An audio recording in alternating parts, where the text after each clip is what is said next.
Ladies and gentlemen, dear friends, thank you for being here together.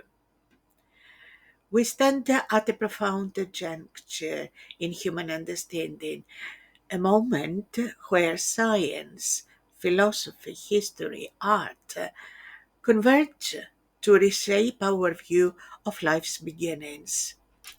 The field of prenatal sciences has evolved over more than a century now, revealing that the prenate is far more than a biological entity. The prenate is a human being with inherent logic and conscience, a participant in their own development from the very start. Our journey starts with early life sciences, which sought to understand the biological origins of life. Over time, psychology made its appearance, and psychoanalysis with Freud came to the forefront. His latest students, Otto Rank and Sandor Ferenczi, pushed the boundaries further from the childhood, recognizing that birth itself could shape human experience. Ranks the trauma of birth and his will therapy, and Ferenczi's introduction of psychotherapy and the mutual analysis that he developed laid the groundwork for what would later become birth psychology. Meanwhile, another wonderful of Freud's students, Wilhelm Reich, explored the body's deep connection to emotion, influencing somatic psychotherapies such as William Emerson in prenatal sciences, and then William Emerson's later students, Ray Castellino, Carlton Terry, Matthew Appleton, and many, many more. From birth to gestation, researchers like Gustav Hans Graber and Frank Lake, many more, of course, uncovered the profound influence of the intrauterine environment on human psychology. In particular, Nandor Fodor and Francis Mote illuminated the emotional communication between mother and the unborn child, and Mote's pioneering work on the umbilical effect, the bidirectional transfer of emotional states via the umbilical cord, was a breakthrough demonstrating that life before birth is not passive but deeply interactive.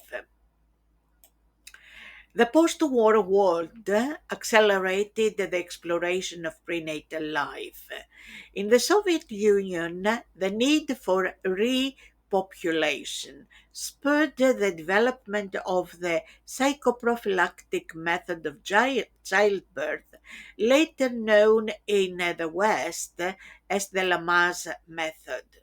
Simultaneously, LSD research by Stanislav Grof, Frank Lake, and Athanasius Kafkalidis uncovered prenatal imprints in the subconscious, influencing therapeutic approaches long after psychedelic research was restricted. Meanwhile, pioneers like Lieter Piebo and John Sonny investigated the psychological impact of twin loss, Pierbolt, and abortion survivors, Sonny, while Graham Farrant and John Rowan examined cellular consciousness and primal integration. Lloyd de Moss introduced the revolutionary concept of psychohistory, tracing the impact of pre and perinatal experiences on entire civilizations, and showed how prenatal traces are behind wars and demonstrations or crises. In Hungary, Georgi Hidas and Gino Rafai developed the bonding analysis, later refined by Gerhard Schrath, enhancing our understanding of prenatal bonding, while, of course, Bowlby and Ainsworth had also done their work in perinatal attachment. As prenatal sciences advanced, they moved beyond psychology, integrating findings from neuroscience, genetics, epigenetics, anthropology, sociology, physics, economy, etc., etc.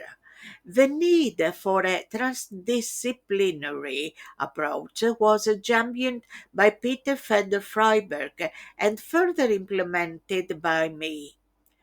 This shift emphasized the complexity of human development, highlighting the deep interconnectedness of biological, psychological, environmental, cognitive, and other factors. With this understanding, prenatal sciences transitioned from a framework of pathology to one of health promotion, applying a salutogenic perspective that prioritizes bonding, secure attachment, and the cultivation of uh, mm, an environment of honor and respect before even conception. More recent insights have expanded the field even further, addressing ancestral and historical trauma, familial patterns, and even the impact of preconception experiences on human development. With great knowledge, however, comes great responsibility. As we uncover the intricate realities of prenatal existence, we must also address the ethical and societal implications.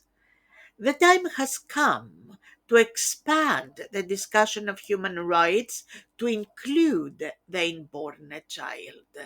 We now know that the choices we make today echo through generations, shaping not only individual destinies but the very fabric of society. This accumulated knowledge brings forth the responsibility to act. The implications of prenatal sciences are not merely academic. They challenge us to rethink fundamental aspects of health care, of education, of social policy, human rights. If we now acknowledge that a prenate has consciousness, logic, and the ability to engage with the world, what does this mean for how we treat them? The conversation must move beyond theoretical discourse into tangible action. Healthcare and early development, for example. Prenatal and perinatal care must extend beyond medical interventions to consider the emotional and psychological well being of both mother and child, but also father and other members of the family. This means integrating prenatal bonding practices, supporting secure relationships, and ensuring that every unborn child is welcomed with dignity and care. In the field of education and awareness, professionals across disciplines, midwives, doctors, educators, policymakers, must be equipped with the knowledge that prenatal experiences shape an individual's future. Societies that prioritize prenatal well being invest not only in healthier individuals, but in a more compassionate and conscious humanity. The time has also come to expand our understanding of human rights to include the unborn. If we recognize their inherent logic and ability to engage with their surroundings, we must also recognize their right to be supported, nurtured, and given the best possible start in life. The discussion is not just a discussion of are abortions legal or not legal, or how we will tackle the myriads of legal, social, and gender issues that arise. However, human beings can rethink and move beyond the present limitations or injustices. There is a lot of talk and anxiety now concerning the environment. Sustainability and the future of humanity is a very interesting field to look at. Prenatal sciences also intersect with global sustainability efforts. The choices we make today, environmentally, socially, and ethically, affect not only our children but the generations to come. Understanding the impact of early life experiences allows us to create a world where each new human being arrives in an environment designed for their optimal development and using resources which we do not steal from the future generations. Over the past century, prenatal sciences have reshaped our understanding of human health, development, and even the nature of consciousness. Today, we must build upon this foundation and push the boundaries even further towards recognizing the role of each one of us. We are no longer just studying the past, we are shaping the future. Let us not allow these insights to remain confined to papers and research laboratories. Let's bring them into our policies, our communities, and our collective consciousness. The way we honor and protect the life before birth defines the kind of world we are building for future generations. The time for change is now. The question is, how will we respond? Thank you.